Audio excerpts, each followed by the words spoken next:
Arrest and Liberation, the story of Yud Tes Kislev. Just over 300 years ago, most Jews lived very hard lives. They were poor, so poor they barely had enough food to feed their families. They were afraid, scared of the powerful people who ruled over them. They were sad that they didn't know how to learn Torah. For most Jews were simple innkeepers, or wagon drivers, or store owners, not great Torah scholars. Then along came the Baal Shem Tov, who lifted the spirits of the poor, frightened and upset Jewish people.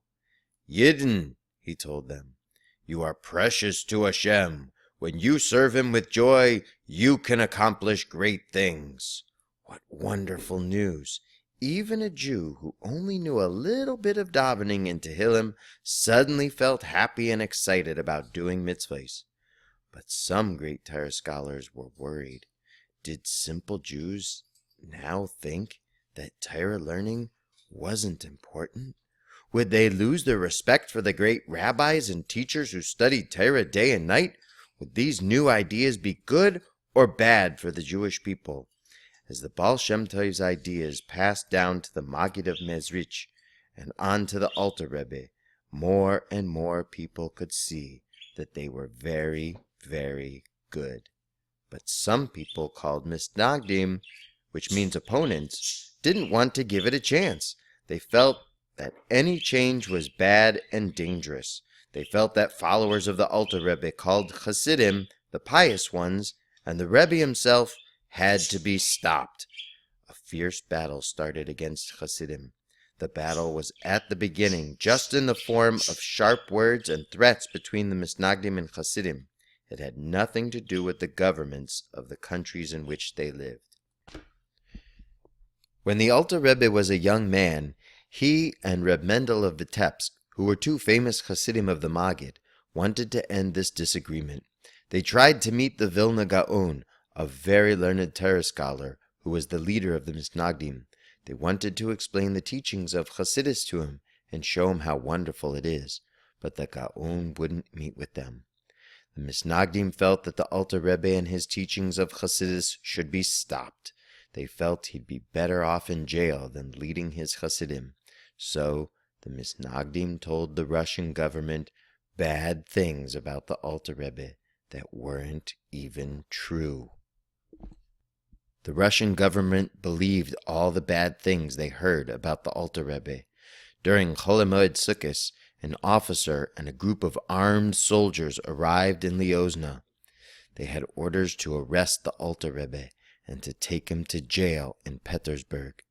The Rebbe wanted a few moments alone, and secretly he left the house through the back door to think about it in the field. A few days later, Russian soldiers came to take the Alter Rebbe to jail. They took him in a black carriage pulled by strong horses that was used for the very worst prisoners. There were many Russian prisons, and they didn't tell anyone where they were taking the Alter Rebbe. The carriage traveled along, and 6 hours before Shabbos, the Alter Rebbe asked the driver to stop and rest until the end of Shabbos. When the driver said no, suddenly the part that holds the wheels on the carriage broke off. Finally, everything was fixed, but one of the horses fell and could not pull the carriage. They brought a strong new horse, but it didn't help. The carriage didn't move.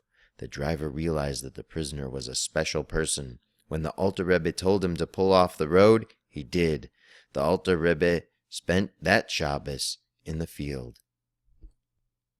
Meanwhile, the Hasidim met and decided to put aside all their jobs and activities.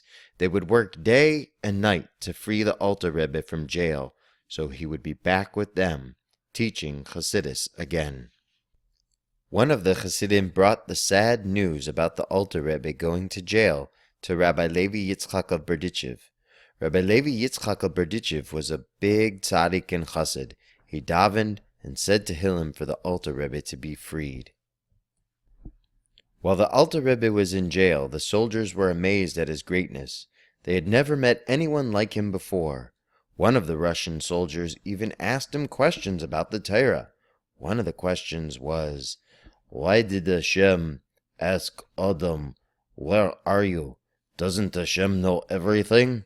The Alter Rebbe answered, "Hashem was asking, 'Where are you in your deeds? What have you done with your life?'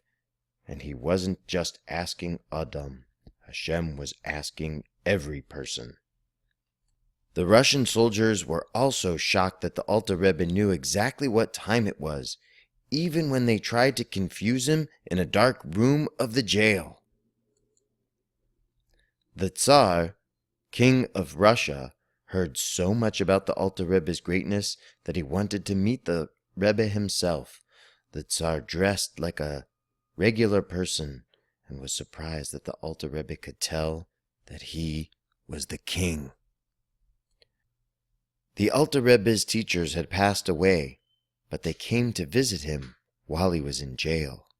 The story is told that the Baal Shem Tov and the Maggid of Mizrich appeared to the Alter Rebbe while he was in prison. The Alter Rebbe asked them, "Why is this happening to me? What is wanted of me? What is my crime and what have I done wrong?" "You teach and reveal so much Chassidus," they answered. "And when, with Hashem's help, shall I be freed?" the Alter Rebbe asked. "Should I stop teaching Chassidus?" "Just the opposite," came the reply. "You already began, and you should continue, even more than before."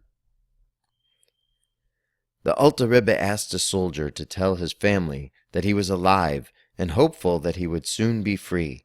The Russian soldier went looking for the Alter Rebbe's relative to give the message. The soldier could have been punished for helping the Alter Rebbe, but he did it anyway. The Alter Rebbe's brother-in-law followed the Russian soldier. The soldier went home and threw a watermelon out of the window. The Alter Rebbe's brother-in-law took the watermelon to the Hasidim. When they cut the melon open, they found a note from the Alter Rebbe with the words Shema Yisrael on it. And at last, they knew the Alter Rebbe was alive and full of hope, even though they still didn't know which jail he was in. The Alter Rebbe didn't eat anything in jail because the food wasn't kosher. This made the prison guards angry, but they couldn't force the Rebbe to eat. Finally, someone said, "I know a Jew. His name is Reb Mordechai Liebler. I will tell him to bring some kosher food for our prisoner." Reb Mordechai prepared the food and hid a note on the plate, asking, "Please, tell me who you are and which jail you are in." The Alter Rebbe found the hidden note. After eating the food, the Alter Rebbe sent a note back saying who and where he was. How happy the Hasidim were to find out where their beloved Rebbe was being held. At the interrogation, the judges asked the Alter Rebbe many questions. The last question about the quotation at the end of the first chapter of Tanya, where it talks about the non-Jews, the Alter Rebbe did not answer this question and remained silent with a smile on his face. The judges took his silence and smile as an answer, and they asked no more. At last, the Alter Rebbe was set free. He was far from home, so when the soldiers asked him where he would like to go, the Alter Rebbe said, "To the house of Reb Mordechai Liebler." He was the same man who had prepared kosher food for the Rebbe.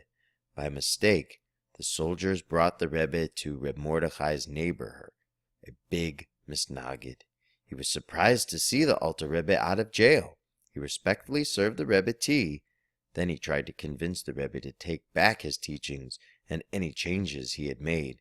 He argued with the Alter Rebbe about all of this. When the Hasidim realized what happened, they went downstairs to greet the Rebbe. They were angry with the misnagid for arguing, but the Alter Rebbe respectfully finished his tea before he left. Happily, the Hasidim gathered at Reb Mordechai's house to welcome the Alter Rebbe. They didn't harm or insult the misnagdim for having the Rebbe put in jail. They just continued to learn, teach, and live Chassidus and serve Hashem with joy, even more than before. Yud Tes Kislev, the day the Alter Rebbe was freed from jail, is a special Yom Tov for all Hasidim. It is called the Rosh Hashanah of Hasidus, a time to renew ourselves in learning, teaching, and acting in the ways of our Rebbeim. Good Yom Tov.